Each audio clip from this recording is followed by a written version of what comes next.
열왕기상 22장 4절부터 8절입니다. 우리 같이 한 목소리로 봉독하겠습니다. 같이 봉독하죠. 요사밧에게 이르되 당신은 나와 함께 길르앗 라몬으로 가서 싸우시겠느냐. 요사밧이 이스라엘 왕에게 이르되 나는 당신과 같고 내 백성은 당신의 백성과 같고 내 말들도 당신의 말들과 같으니이다. 여호사밧이 또 이스라엘의 왕에게 이르되 청하건대 먼저 여호와의 말씀이 어떠하신지를 물어보소서. 이스라엘의 왕이 이에 선지자 400명쯤 모으고 그들에게 이르되 내가 길르앗 라못에 가서 싸우랴 말랴. 그들이 이르되 올라가소서. 주께서 그 성읍을 왕의 손에 넘기시리이다. 여호사밧이 이르되 이 외에 우리가 물을 만한 여호와의 선지자가 여기 있지 아니하니이까. 이스라엘의 왕이 여호사밧 왕에게 이르되 아직도 이물라의 아들 미가야 한 사람이 있으니 그로 말미암아 여호와께 물을 수 있으나 그는 내게 대하여 길한 일은 예언하지 아니하고 흉한 일만 예언하기로 내가 그를 미워하나이다. 여호사밧이 이르되 왕은 그런 말씀을 마소서. 아멘. 어제 그저께부터 오늘까지 유다서로 마무리하고 이제 내일부터는 열왕기하가 시작이 됩니다. 영적인 양식, 우리들이 날마다 먹는 하나님의 말씀 큐티가 그러면서 열왕기상이 마무리되었습니다. 저는 오늘 이 시간 열왕기상을 마무리하는 시간을 가지려고 합니다. 그러면서 오늘 말씀을 통해서 제목을 다시 한번 어저스트 해봤습니다. 우리가 먼저 해야 될 일에 대해서 한번 생각해보는 그런 시간을 가지려고 합니다. 마음을 활짝 여시고 귀를 여시고 그리고 저를 보시되 바로 여기에 임재하시는 우리 예수 그리스도를 영의 눈을 떠서 보시면서 그 온유하고 그 겸손하신 또 사랑이 많으신 우리 주님의 음성을 이 마이크 뒤에서 들리는 주님의 음성을 듣는 그런 시간. 제 목소리를 들으면 치유가 없지만 주님의 음성을 들으면 영혼이 치유되고 정신이 치유지고 육체가 회복이 되는 역사도 있습니다. 하나님은 의사를 들어서 쓰시지만 하나님께서 원하시면 우리 경제자매가 인터넷 통해서 지금 예배를 드릴 거예요. 예배를 드리는 가운데 하나님의 말씀이 역사하셔서 하나님께서 회복시켜 주실 수도 있습니다. 주실 선생도 마찬가지입니다.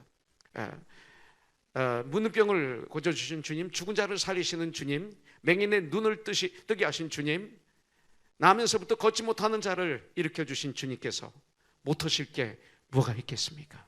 무엇보다도 가장 힘든 게 뭐예요? 우리 크리스 집사님, 가장 힘든 것은 내 마음이 변화되는 거예요. 이게 너무 힘들어요. 내 마음이 변화되는 기적과 표적이 오늘 이 시간 있기를 주님의 이름으로 축복합니다. 열왕기상 마지막 장인 22장의 말씀입니다. 열왕기상의 마지막은 아합 왕의 이야기로 끝나게 되는 걸 볼 수가 있습니다. 아합 왕의 아내는 이방인 여자였습니다. 이세벨이죠. 우상을 극심하게 섬겼습니다. 하나님으로부터 택함받은 이스라엘 백성들의 왕인 그 아합의 부인인 왕비인 이세벨이 바알신과 아세라신을 아주 극심하게 섬겼습니다. 이스라엘의 왕 중에 가장 악한 왕으로 들어가는 이름이 바로 아합입니다. 얼마나 악했습니까? 아합은 자신의 백성, 정말 이스라엘의 수많은 백성들이 있습니다. 하나님의 백성이지만 동시에 왕의 백성이었습니다. 그 나봇에 가지고 있는 작은 포도원, 이것을 탐냈습니다. 눈으로 보는 순간 그거에 대한 욕심이 생겼습니다. 왕이 돼가지고 가질 것 다 가진 사람으로서 명예도 있고 권력도 있고 힘도 있고 못할 거 없는 사람이 나봇의 포도원을 본 다음에 이게 갖고 싶어서 몸살이 걸려서 누워 있습니다. 이게 아합입니다. 아무리 많이 가지면 뭡니까? 얼마나 불쌍합니까? 결국은 이세벨이 아주 간악한 계교를 내어서 결국은 나봇을 죽입니다. 죽이고 난 다음에 그 나봇의 포도원을 취하는 이런 모습, 이것이 바로 아합이었습니다. 아합 왕의 특징이 뭡니까? 내가 갖고 싶은 것은 꼭 가져야 돼요. 내가 하고 싶은 것은 꼭 무슨 짓을 하든지 해야 돼요. 아합이 바로 그런 사람이었습니다. 저와 여러분들은 어떻습니까? 예수님 때문에 포기한 것이 혹시 있나요? 내가 예수를 믿는다고 하지만 포기한 것이 없다면 나는 아합과 같은 삶을 살고 있는지도 모릅니다. 이제 길랏 라못을 취하기 위해서 전쟁을 해야 되는데 마침 유다왕 여호사밧이 찾아왔습니다. 그래서 여호사밧 왕에게 같이 길랏 라못을 치자고 권합니다. 4절에 보니까 여호사밧에게 이르되 당신은 나와 함께 길랏 라못 그 아람이 가지고 있는 으로 가서 싸우시겠느냐? 여호사밧이 이스라엘 왕에게 이르되 나는 당신과 같고 내 백성은 당신의 백성과 같고 내 말들도 내 병거죠, 내 무기들도 내 전차, 내 비행기 이런 것들도 다 당신의 말들과 당신의 무기와 같습니다. 이렇게 말하고 있습니다. 그러면서 함께합니다. 그런데 여호사밧은 아합에게 먼저 하나님의 사람에게 이것이 하나님의 뜻인지 아닌지 물어보자고 얘기를 합니다. 그러자 아합은 400명의 그 선지자들을 모아서 그들에게 묻습니다. 근데 그들은 즉시하는 얘기가 한 입으로 그 400명이 한 목소리로 마치 수십 번 합창을 연습해 가지고 발표하는 것처럼 올라가소서 주께서 그 성읍을 왕의 손에 넘기시리이다 외친 것입니다. 왕이여 나가서 싸우면 분명히 이길 것입니다. 이렇게 성경에 보니까 한 목소리로 외쳤다고 말하고 있습니다. 400명이나 되던 선지자들이 성경에서 표현하는 말씀처럼 한 목소리로 그렇게 대답하니 여러분들 여호사밧 왕은 이상하게 얘기한 것입니다. 아합은 당연히 여기였습니다. 그러나 여호사밧 왕은 그것을 이상하게 여깁니다. 이런 분별력이 이 땅을 사는 동안 우리에게는 있어야 됩니다. 7절에 보니까 이 외에 우리가 물을 만한 여호와의 선지자가 여기에 있지 아니하니까 그럽니다. 아합은 8절에서 아직도 이물라의 아들 미가야 한 사람이 있으니 그로 말미암아 여호와께 우리가 물을 수 있으나 내가 그는 내게 대하여 좋은 일은 예언하지 아니하고 아주 흉한 일만 예언하기로 내가 그를 미워하나이다. 이렇게 말하고 있습니다. 자, 아합의 특징은 뭡니까? 자기가 듣기에 기분이 좋지 않은 예언을 하기 때문에 나는 그를 미워합니다. 이 소리입니다. 여러분들, 우리가 깨어있지 않으면 우린 그런 사람이 됩니다. 그때 여호사밧 하나님의 사람이라고 볼 수 있죠. 그리스도인이라고 한번 해보죠.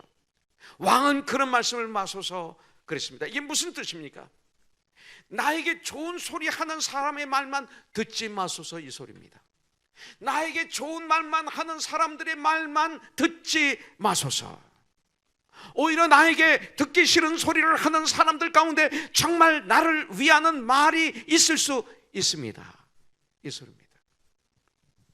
여호사밧이 요청하니 할 수 없이 아합 왕은 미가야를 데리고 옵니다. 자, 미가야를 데리고 오는 동안 모인 400명의 이 선지자들, 아마 이들이 그 당시 선지자들 중에서 전국에서 뽑혀온 사람들이었을 것입니다. 그들이 왕 앞에서 한 목소리로 예언을 하고 있습니다. 똑같은 얘기를 반복하는 거예요. 계속 부르짖는 거예요. 믿음은 들으면서 난다고 그랬는데 지금 아주 계속 아합의 귀에 지금 외치고 있습니다. 자, 400명의 선지자들이 아합 왕에서 이렇게 외치는 모습을 저는 조금 나쁘게 한번 생각해 봤습니다. 그렇다는 건 아니고요. 오늘날로 말하면 대통령 조찬 기도회, 전 이거 별로 좋게 생각하지 않습니다. 대통령 조찬 기도회에 미국이나 한국에서 대표들이 다 모입니다. 거기 한번 가면 대단하죠. 예. 얼마나 뜨겁게 거기서 기도할까? 난 이걸 한번 생각해 봅니다. 얼마나 과연 거기서 뜨겁게 기도할 수 있을까? 뜨겁게 외칠 수 있을까? 하는 거 좋습니다. 그런데 왜 이렇게 저에게 어벨이 되어서 들어오는지 모르겠습니다. 우리 목사들이, 예수를 믿는 사람들의 대표들이 거기에 가득 모아놓고 국가조찬 기도회를 하는 광경으로 저에게는 상상이 들어왔습니다. 이 시대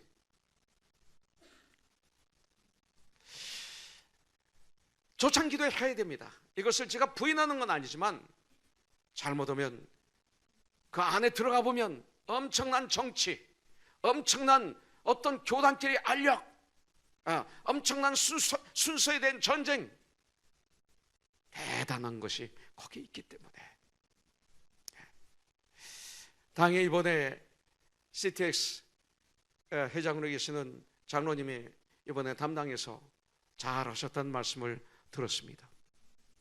잘할 때도 있고 못할 때도 있을 것입니다. 한번 이렇게 뱉고 난 다음에 이걸 회복하려니까 힘드네요. 그러나 제 마음에 들어온 마음입니다. 저는 하지 말라는 게 아니라 정말 순수하게 한번 해보고 싶다. 순수하게 정말 조국을 위해서, 나라를 위해서, 위정다를 위해서 정말로 순수하게 크리스찬들이 각계각층이 모여서 거기서 하면 얼마나 좋을까. 회비 받지 말고 돈 많이 버는 크리스찬 기업가가 돈을 좀 대서, 그때는 이름도 모르게, 오른손이 없고 왼손이 모르게. 그래서 한번 순수하게, 거기는 어린아이도 오고 가난한 크리스찬도 오고 장애우 크리스찬도 오고 시골의 목사님도 올라오고 좀 큰 교회 목사님도 올라오고 대형교회. 그래서 다 함께 정치를 빼고 서로들 욕심을 빼고 한번 부르짖는 시간을 가지면 어떨까. 그런데 여기서 오늘 보니까 이들의 모습은 그렇지 않았습니다.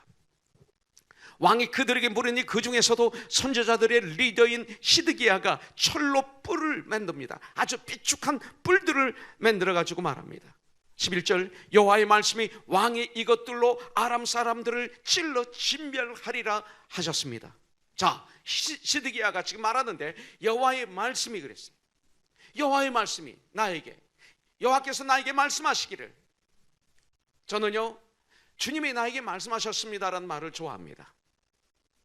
그런데 너무나 이 말을 자주 쓰는 사람들을 저는 조심합니다.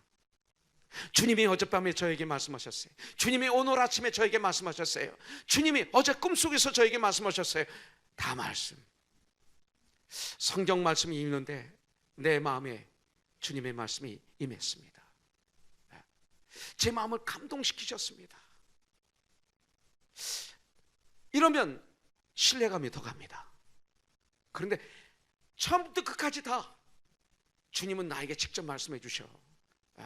말씀. 그래서 이런 분들은 저는 조금 조심합니다.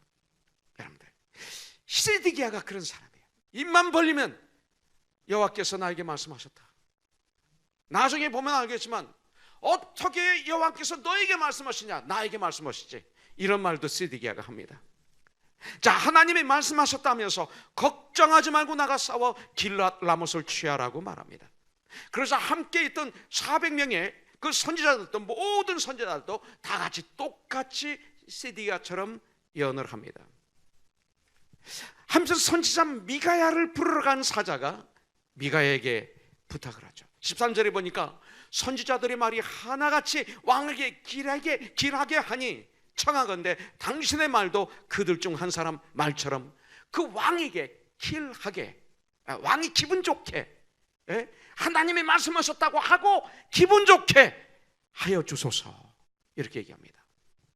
그들처럼 왕에게 좋게 말하라고 하나님의 말씀을 지금 사자가 주문하고 있는 것입니다.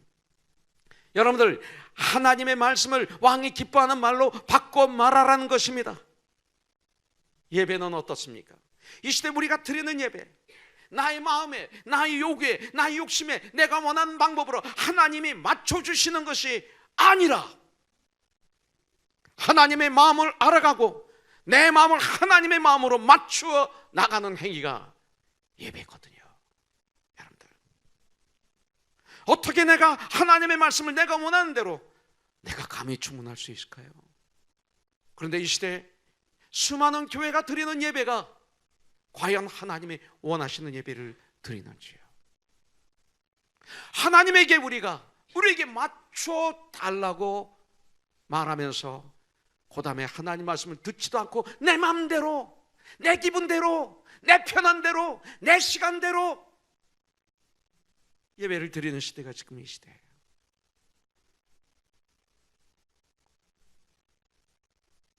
아합과 같아요. 빌보서 2장 5절에 보면 너희 안에 이 마음을 품으라 곧 그리스도 예수의 마음이니, 예수님의 마음을 품으면 달라져요. 여러분들, 하나님께서 하시고자 하시는 말씀을 하시는 것이지 우리들의 육신을 아주 만족케 하는 아부하시는 하나님이 아니십니다. 만일 우리가 그런 말씀만 듣기를 원한다면 이건 너무나 위험하고 무서운 일입니다. 그러나 14절에 말합니다. 미가야가 이르되 여호와께서 살아계심을 두고 맹세하노니 여호와께서 내게 말씀하시는 것 곧 그것을 나는 말할 것이야. 미가야 선지자 성경을 가만히 묵상해 보면요, 너무나 재미있는 분이에요. 그리고 굉장히 담대한 선지자였어요. 하나님이 주신 말씀은 그대로 전했어요. 와, 이 시대에 이것이 필요해요. 15절부터 16절에 보니까 이에 왕에게 이르되, 왕이 그에게 이르되 미가야야, 우리가 길르앗 라못으로 싸우러 가랴 또는 말랴. 그가 왕에게 말하기를 올라가서 승리를 얻으소서. 여호와께서 그 성읍을 왕의 손에 넘기시리이다, 이렇게 말했습니다. 이 말만 그냥 들으면 아니 어떻게 이렇게 말할 수 있을까 이렇게 들을 수 있지만, 지금 미가야가 하는 얘기를 톤을 좀 바꿔보겠습니다. 참 왕이시여 답답하십니다 라는 표정을 짓고 그 다음에 올라가서 승리하소서. 하나님께서 분명히 그 성읍을 왕의 손에 넘길 것입니다. 아마 이러셨을 것 같아요, 기분이. 왜? 그 다음 9절을 보니까 그래요. 16절을 보니까 왕이 그에게 이르되 내가 몇 번이나 내게 맹세하게 하여야 내가 여호와의 이름으로 진실한 것으로만 내게 말하겠느냐. 아합이 알아볼 정도로 이 말을 해준 거예요. 당신은 이렇게 말해야 기쁘죠, 이 소리야. 당신은 이렇게 아부해야, 당신이 원하는 말을 해줘야 기쁘죠. 내가 해줄게요. 그런데 가서 죽으시오, 이 소리죠. 우리는 이걸 좋아해요, 깨있지 않으면. 그제서야 진실된 하나님의 말씀을 전합니다. 17절 18절에 보면 내가 보니 온 이스라엘이 목 잡는 양같이 산에 흩어졌는데 여호와의 말씀이, 그러면서 주님의 말씀을, 주님 주신 말씀을 정확하게 전달합니다. 조금 빼고 도하지 않습니다. 사실 저도 말씀을 전할 때 우리 성도가 아플까 봐 하나님 말씀에서 좀 빼기도 하고 더하기도 한 적이 참 많아요. 그런데 지금 이 미가야는 하나도 빼지 않아요. 그대로 전합니다. 그래서 예언자를, 선지자를 수화기로 표현하죠. 이 전화기, 수화기는 상대방 소리를 그대로 전달합니다. 저를 비롯해서 많은 목사들이, 또 우리가 주님의 일을 할 때 이걸 잘 못합니다. 정말 기분 나쁜 말, 듣기 싫은 말입니다. 이 소리를 하기도 힘들고 듣기도 힘듭니다.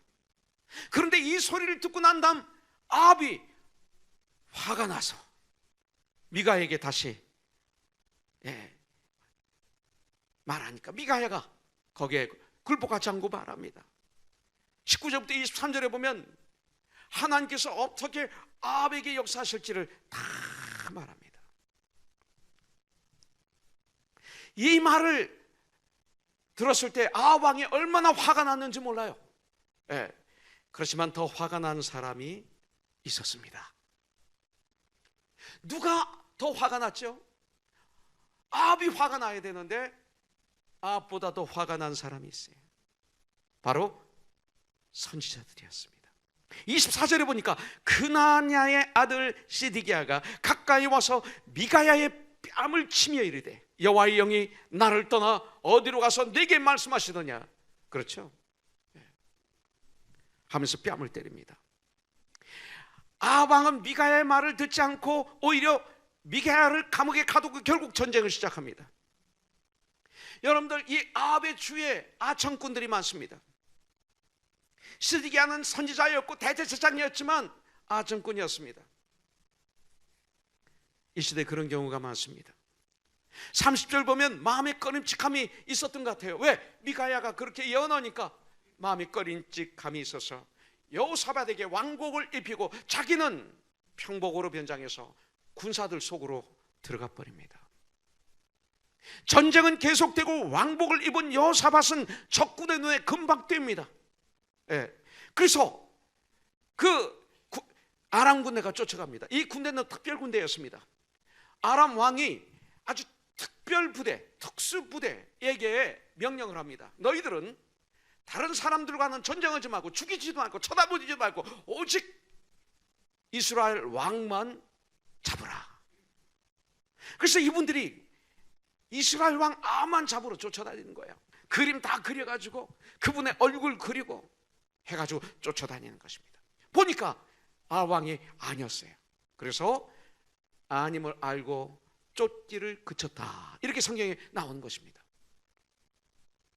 마귀가 한번 우리를 어떻게 하면요, 절대 놓지 않습니다. 절대 놓지 않아요. 아합 왕을 끝까지 죽이려고 했던 아람 왕처럼 절대 놓지 않습니다. 그런데 한 사람이 우연히 쏜 화살에 아합 왕의 갑옷 사이를 쏘아서 아합 왕이 부상당합니다. 그렇게 갑옷을 철저히 입었는데 하필 조금 빈 그 사이에 화살이 들은 것이죠. 그래서 왕이 병금 모는 자에게 말합니다. 34절에 보니까 내가 부상하였으니 내 손을 돌려 내가 전쟁터에서 나가게 해달라고 말하고 있습니다.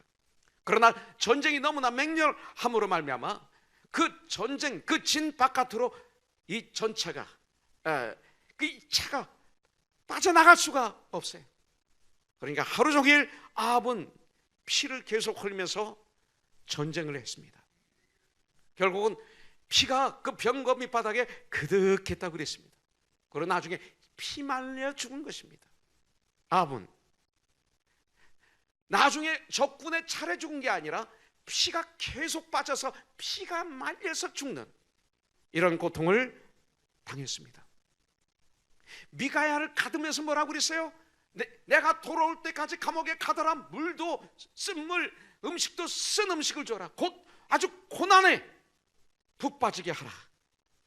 근데 지금 아합이 그것을 당하고 있습니다. 그렇게 인간의 머리를 써서 평복을 입어도 소용없었습니다. 인간의 권모술수 나의 주님 앞에서는 아무 소용이 없어요. 아합은 적군이 우연히 쏜 화살에 맞아 우연히, 정말 속된 말로 이렇게 이해할 수 있어요. 운이 나빠서, 재수 없어서 그래서 죽은 것이 아닙니다. 하나님의 약속의 심판에 따라서 아합은 죽은 것이죠. 이 심판을 아합이 단 한 번만이라도 정말 진지하게 생각했었다면 아합은 이렇게 허망하게 죽지 않았을 것입니다. 하나님이 경고하실 때 그때 아합이 죽시 교만을 버리고 자기 착각을 버리고 자기 고집을 버리고 먼저 옷을 찢고, 아까 우진 형제의 기도처럼 욥에 했던 것처럼 자기 겉옷을 찢고 자기 머리털을 밀고 머리에 재를 뿌리고 그리고 가슴을 치며 땅을 치며 납작 엎드려 눈물로 회개를 했어야 했어요. 이 태도가 먼저 있어야 했지만 아합은 그의 삶 속에서 잠시 감정의 회개, 감정의 눈물을 뿌렸을 뿐 참된 변화, 여러분들 참된 가만은 없었다는 것입니다. 이것이 아합의 문제였습니다. 우상 숭배자인 이세벨을 끝까지 쫓아내지 않았습니다. 참된 회개는 뭐예요? 우상 숭배를 때려부시는 거예요. 바알 산당을 폐하지 않았습니다. 참된 회개는 이걸 폐해야 됩니다. 욕심 때문에 살인했습니다. 부당하게 빼앗았습니다. 누구를? 나봇의 포도원에 대한 가슴을 치는 회개가 없었습니다. 그리고 마지막 결정적인 순간에 자기 고집을 꺾지도 않았습니다. 그러나 이렇게 살면 이기지 못한 순간에 예기치 못한 장소에서 예기치 못한 방법으로 우리 인생은 무너지게 된다는 것입니다. 하나님의 시간에 하나님의 장소에서 하나님이 역사하시는 것입니다. 이 세상을 살아가는 가운데 너무나 머리로 장깨를 부리면 아합처럼 어느 날 갑자기 허무하고 비참하게 죽을 수밖에 없다는 사실을 오늘 말씀을 통해서 우리는 배워야 됩니다. 이제 한번 우리는 생각해 보기를 원합니다. 여러분들은 내가 죽는 시간, 죽어야 될 시간을 알고 있습니까? 여러분들은 내가 이 땅을 떠나는 마지막 장소를 지금 알고 있습니까? 내가 이 땅을 마지막 떠나는 시간을 알고 마지막 떠나는 장소를 안다면 이것은 축복이 될 수 있습니다. 그런데 우리는 모릅니다. 그러나 한 가지 방법이 있어요. 한 가지 알 수 있는 방법이 있어요. 그게 뭡니까? 매 순간 주 안에 가는 삶을 산다면 우리는 알 수 있을 줄 분명히 믿습니다. 준비하고 있기 때문에.